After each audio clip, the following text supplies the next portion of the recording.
At gathering, I discover that the guy my best friend, Rachel Jost, secretly has a crush on has slipped something into her drink. When he brings the glass over to her, I deliberately knock it over, spilling the spiked wine and saving her life. He storms out in anger. The very next day, he announces his engagement to someone else. Rachel comes to me in a rage, convinced that I sabotaged her out of jealousy. Stella Lee, if you hadn't interfered, I would have already slept with him. The one he wants to marry would have been me. You just couldn't stand seeing me happy. You ruined my shot at love, so you'll pay for it with your life. She pushes me off a high building. I fall to my death, my body reduced to a pulp that is beyond recognition. When I open my eyes again, I am back on the day of that gathering. Rachel is sitting next to me, stealing adoring glances at the man across from her. The next moment, she turns to glare at me and warns me not to meddle with vicious eyes. Seems like she is reborn too. But what she doesn't know is that the man she secretly loves has always despised her for being obsessed with him. What he added to that glass of wine isn't some aphrodisiac. It is something that can kill her. I put on a smile and pushed the glass of wine to my best friend, Rachel Jost. I urged, "Go, Rachel. You and your dream guy should drink from the same glass to celebrate." "Don't joke around, Stella. How could I possibly—" Rachel's face flushed red as she tapped my arm playfully in mock anger. Then she looked at Carter Slade with eager anticipation. Her voice was feminine and coy as she said, "Don't mind Stella, Carter. She likes to joke around. If you feel awkward, we can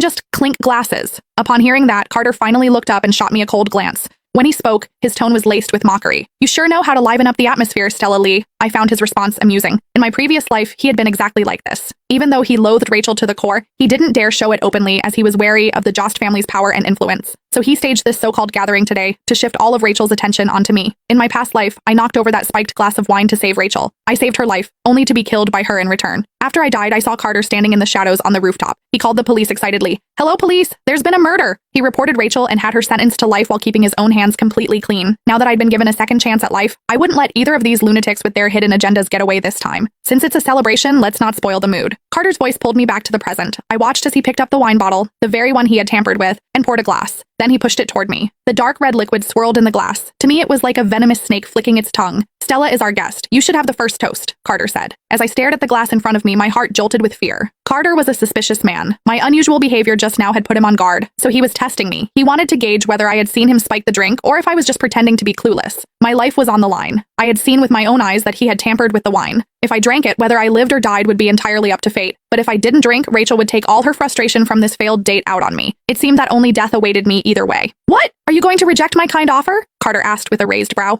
"Or do you think there's something in this wine and you don't dare to drink it?" I clenched the hem of my clothes, my palms slick with sweat. Just as my mind was racing and trying to figure out a way to get out of this predicament, a hand with its nails painted a garish shade of red suddenly reached over and snatched the glass of wine. "This wine is so expensive, it'd be a total waste to let her drink it." Rachel glared at me viciously, the jealousy in her eyes practically spilling over. She acted as if what I was taking from her wasn't a glass of poisoned wine, but her most prized possession. At that moment, I nearly laughed out loud.